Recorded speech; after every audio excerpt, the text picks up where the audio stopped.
मेरी लाइफ में कब परेशानियां ख़त्म होंगी।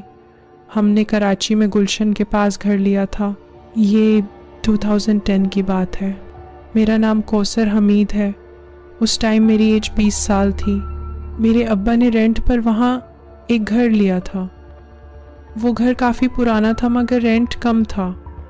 ये हमारे लिए तो किसी गनीमत से कम न था। उस घर का ये नक्शा था कि शुरू में एक सहन था, फिर बीच में कमरे और पीछे एक बगीचा था। उस बगीचे के कॉर्नर में एक पुराना सा वॉशरूम था जिसके ऊपर एक खाली कमरा भी बनाया हुआ था कार कबाड़ के लिए। हमारे पीछे कोई घर नहीं था, खाली ज़मीन थी, फसलें उगी हुई थीं। अब घर के अंदर पहले किचन था, फिर ड्राइंग रूम और इसके साथ कमरे, अटैच्ड बाथरूम और एक टीवी लाउंज भी था। ये घर सिंगल स्टोरी था और बगीचे से ऊपर को जीनी भी जाते थे। मैं घर की इतनी डिटेल्स क्यों बता रही हूँ ये आपको आगे जाकर पता चलेगा। हमारे घर में अब्बा अम्मा और हम 2 भाई बहन थे। एक और बड़ा भाई था जो उन दिनों दुबई गया हुआ था। उसकी शादी के दिन फिक्स हो चुके थे। मैं एक बात बताना भूल गई, हमारे साथ एक पुरानी नौकरानी भी थी। वो मेरी नानी के टाइम से अम्मा के साथ थी। उनकी ना औलाद थी ना घर बार, तो हमारे घर ही हमेशा के लिए रह गई। उनको सब नाहिद आपा कहाँ करते थे और वो हमारी नानी की उम्र की ही थी। हमने उनसे ना कभी काम करवाया ना उनको कभी नौकर समझा, बस घर का ख्याल रखा करती थी। जब हम घर शिफ्ट हुए रूटीन कुछ ये थी, अब्बा और अमजद छोटा भाई दोनों दुकान पर चले जाया करते थे। अम्मा और नाहिद आपा सारा दिन बातों में लगी रहती। मेरा कमरा बगीचे के बिल्कुल साथ था। एक रात मैं सो रही थी तो मुझे ख्वाब आया कि एक औरत पीछे बगीचे वाले कमरे से निकलकर मेरे कमरे में आ गई है। और आ कैसे गई है? दीवार के आर पार हो गई है। मुझे अंदर आकर कहती है कि मुझे खाने को कुछ दो। मेरे पास कुछ भी नहीं होता तो वो मेरा हाथ जोर से पकड़ लेती है। मेरा दर्द से बुरा हाल होता है, मेरी आँख खुल जाती है। जब मैं अपनी कलाई देखती हूँ तो वहाँ 3 उंगलियों के निशान थे। मैं बहुत डर जाती हूँ। सुबह हुई तो अम्मी और नाहिद आपा को बताया। उन्होंने कहा कि बस डर गए हो और कोई बात नहीं। मुझ पर दम किया और बात आई गई हो गई। फिर मेरे साथ अब मुझे लगने लगा कि कमरे में कोई ना कोई मौजूद होता है। कभी शेल्फ पर पड़ी मेरी बुक्स गिर जाती तो कभी अलमारी से मेरे कपड़े गायब होते। रात को कुछ आवाज़ें और सरगोशियों की आवाज़ मुझे सोने नहीं देती थी। मेरे कमरे में मुसलसल मुझे घंटियों की आवाज़ें आने लगी थी। आहिस्ता आहिस्ता भाई की शादी के दिन करीब आने लगे और एक दिन अम्मा और आपा घर नहीं थी, अब्बा और भाई घर थे। लैंडलाइन पर फ़ोन आया बड़े भाई तारिक का और कहने लगे कि मुझे शादी नहीं करनी तो इसे कैंसिल कर दो। मेरे तो होश उड़ गए। उसके बाद फ़ोन बंद। सब घर आए तो मैंने उनको बताया। मुझे सब खामोशी से देख रहे थे क्योंकि तारिक भाई हाथ में सामान लिए हमारे घर मौजूद थे। उन्होंने अपने आने का छुपाकर हमें सरप्राइज़ दिया था। मैं घबरा गई। ये मुझे क्या होता जा रहा है? सब बाहर चले जाते। तारिक भाई भी दिन के वक्त घर ना होते। घर में सुबह 12 से लेकर शाम 5 बजे तक मैं अकेली होती। मेरे साथ इसी टाइम में जागती आंखों से मामलात होने लगे। जैसे एक दिन मैं किचन में मसाले वाली चाय बना रही थी। अभी चाय का पानी चढ़ाया था तो मुझे अपनी बिल्कुल पीछे से आवाज़ आई, मुझे भी दे। पीछे मुड़कर देखा तो किचन के डोर के पीछे कोई खड़ा दिखाई दिया जिसकी लंबी काली चोटी थी। मैं भागकर वहाँ गई तो कोई भी नहीं था। मुझे फिर ख्वाब आया। एक औरत बड़े गुस्से में मुझसे कहती है कि तुमने मुझे चाय नहीं दी, और वही लंबे बालों की चोटी उसकी थी। मुझे कभी लगता है कि पीछे बगीचे वाले घर में लाइट्स ऑन ऑफ हो रही हैं। मेरे कमरे का फर्श खोद बखोदी तिरछा होने लगा। मैं सीधी खड़ी खड़ी गिर जाती जैसे किसी ने मेरे पाँव के नीचे से ज़मीन खींच ली हो। रात के वक्त मैंने देखा कि मेरे कमरे के एक खास कोने से खून निकलता था। फिर दिन के वक्त कोई मेरे घर में यहाँ से वहाँ से यहाँ भागता जा रहा है। मैं अपने घर वालों को ये सब नहीं बता रही थी। उसकी सबसे बड़ी वजह ये थी कि जब मेरे सब घर वाले घर होते तो मुझे कुछ भी याद नहीं होता था जो सब मेरे साथ हो रहा था। मुझे घर तो ले आए। उस रात मैंने खुद को कमरे में बंद कर दिया और कहा कि मैं इनके साथ रहूंगी, ये मेरी फैमिली है। अब्बा और तारिक भाई एक आलिम को बुला कर लाए। उन्होंने मेरे कमरे में जाकर जब सारा जायज़ा लिया अपने रूहानी इल्म से, तो बताया कि ये आपका घर भारी है, यहाँ हिंदू जिन्नात रहते हैं। ये आपकी बेटी के कमरे में मौजूद दालचीनी की खुशबू सूंघ कर आए हैं। इनको दालचीनी बहुत पसंद है। मुझे याद आया कि मेरी एक आदत थी, मैं हमेशा बाज़ार से कैंडल्स लाया करती थी और उन कैंडल्स को गर्म करके पिघलाती थी, फिर दालचीनी को अच्छी तरह पीसकर उसमें मिक्स करती थी और उन कैंडल्स को दोबारा बनाती थी। और इस बार जो मोमबत्ती जलती थी तो पूरे घर में दालचीनी की महक होती, जो मुझे बहुत ज़्यादा पसंद हुआ करती थी। फिर उस आलिम ने ये भी बताया कि इस हिंदू जिन्नात की फैमिली में एक मर्द और औरत के अलावा उनके साथ लड़के भी हैं और सबसे छोटे को छोड़कर बाकी सब मैरिड हैं। सबसे छोटा वाला मुझ पर आशिक हो गया है, मेरे लंबे बालों को सूंघता रहता है। इसी वजह से मुझे अपनी गर्दन के पास रात को गर्म हवा महसूस होती थी। मेरे साथ ये होता कि मैं लंबे बालों की चोटी बनाकर सोती।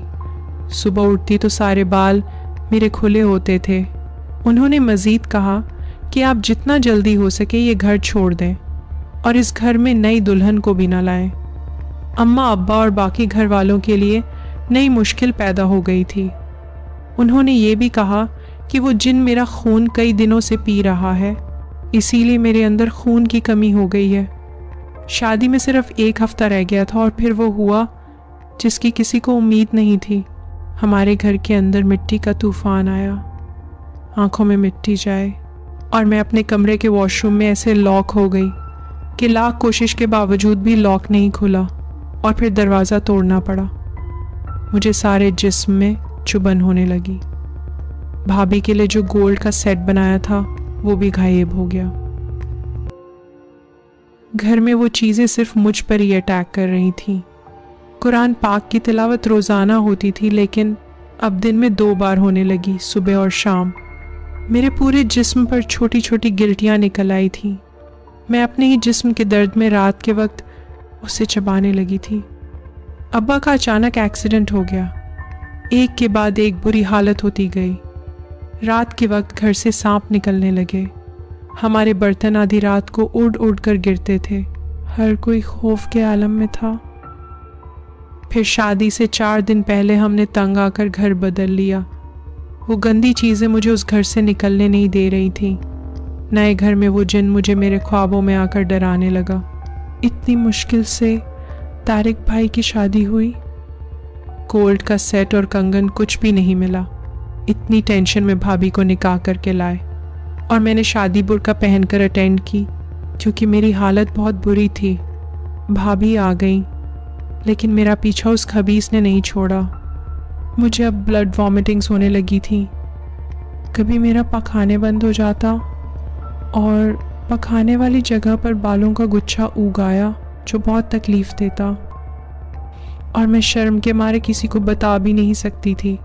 अब्बा ने शादी के 1 हफ्ते बाद फिर उन्हीं आलिम से राब्ता किया।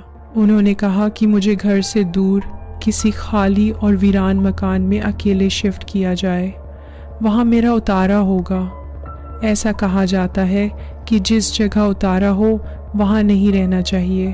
और अब बाकायदा मेरा इलाज शुरू हुआ। मेरे साथ आपा शिफ्ट हुई। वो बहुत हिम्मत वाली खातून थी। मेरे घर वाले रोज़ सारा दिन मेरे पास होते। तारिक भाई अपनी वाइफ के साथ उस नए घर होते। भाभी ने कितनी बार पूछा कि ये सब घर वाले कहाँ जाते हैं और कोसर घर क्यों नहीं होती। सब ने आपा की बीमारी का कहा, उनका इलाज हो रहा है। मेरे दांत टूटने लगे। मुझे पूरे जिस्म में आग लगती, जैसे कोई मेरा जिस्म जला रहा हो। आखिरकार वो रात आ गई जब मैंने उस वीरान घर में रहते हुए पहली बार जागती आंखों से उस जिन को देखा। वो ऊपर से नंगा था और नीचे उसने धोती पहनी हुई थी। उसके जिस्म पर जलने के निशान थे। उसकी उंगलियों से आग निकल रही थी। रेड आइज, काला सियाह रंग था उसका। वो इतना भयानक था कि मैं एक्सप्लेन नहीं कर सकती। उसने मुझसे कहा, तुमने मुझे कैद करवाया है, मैं तुम्हें छोड़ूंगा नहीं। मुझे तुम पसंद हो, मैं तुम्हें अपने साथ ले जाना चाहता हूँ। मैंने सौदा चीख मारी। नाहिद आपा मेरे पास थी। उन्होंने कहा उनको कुछ दिखाई नहीं दे रहा, वो सिर्फ मुझे दिखाई देता था। आलिम साहब डेली आया करते, रूहानी इलाज मेरा कर रहे थे, मगर पर्दे में वो एक कमरे में होते, दूसरे कमरे में मैं होती और बीच में दरवाज़ा होता जो खुला रहता। जो बात होती वो वहीं से करते। फिर 21 दिन के बाद वो आलिम साहब आए और कहने लगे, आज वो चला गया है, आप अपनी लड़की की शादी कराची से बाहर कहीं दूर, बहुत दूर करें तो अच्छा है। ये कभी उस जगह न जाए जहाँ ये सिलसिला शुरू हुआ था, न कभी दार चीनी का इस्तेमाल करे, खुशबू से वो इसकी तरफ आ सकता है। मैं ठीक होकर वापस अपने घर आई। अब मेरा मेडिकल इलाज 1 साल तक हुआ। मेरे जिस्म में बहुत नुकसान करके गया था वो जिन। मेरी शादी 2012 में हुई। मैं दुबई चली गई, सब कुछ ठीक था। मेरी सास को बहुत आदत थी, वो दार चीनी का बहुत यूज़ करती थी और मुझे खौफ और नफ़रत दोनों हो चुकी थी। शादी के बाद ऐसा सच तो कुछ नहीं हुआ, मगर शादी के 7 महीने बाद मेरी सास की मौत बहुत पुरइज़रार तरीके से हुई। वो किचन में मुंह के बल गिरी हुई थी। उनकी गर्दन पर जले के निशान थे और पासदार चीनी का पूरा पैकेट सारे घर में बिखरा हुआ था। डॉक्टर्स ने बताया कि इनकी डेथ सडन शॉक की वजह से हुई है। उनकी डेथ के बाद मेरे ख्वाब में फिर वही मनहूस साया आया। मुझसे कहने लगा, देखा तुम्हारी सास को मार दिया मैंने। वो मुझसे बातें करता था मगर एक कड़े में कैद था। मेरे तक नहीं पहुंच सकता था मगर बाकी हर जगह जा सकता था। हफ्ते में एक बार ज़रूर मेरे ख्वाब में आता। मेरी शादी को 5 साल हो चुके थे और मेरे 3 अबॉर्शन हुए। जब भी मेरा अबॉर्शन होने वाला होता, मैं उस मनहूस को ज़रूर ख्वाब में देखती। 3 बार एक ही तरीके से अबॉर्शन हुआ। मैं सो रही होती, पेट में शदीद दर्द से उठती और तब तक ब्लीडिंग शुरू हो चुकी होती। मैं मेंटल तौर पर बीमार रहने लगी थी।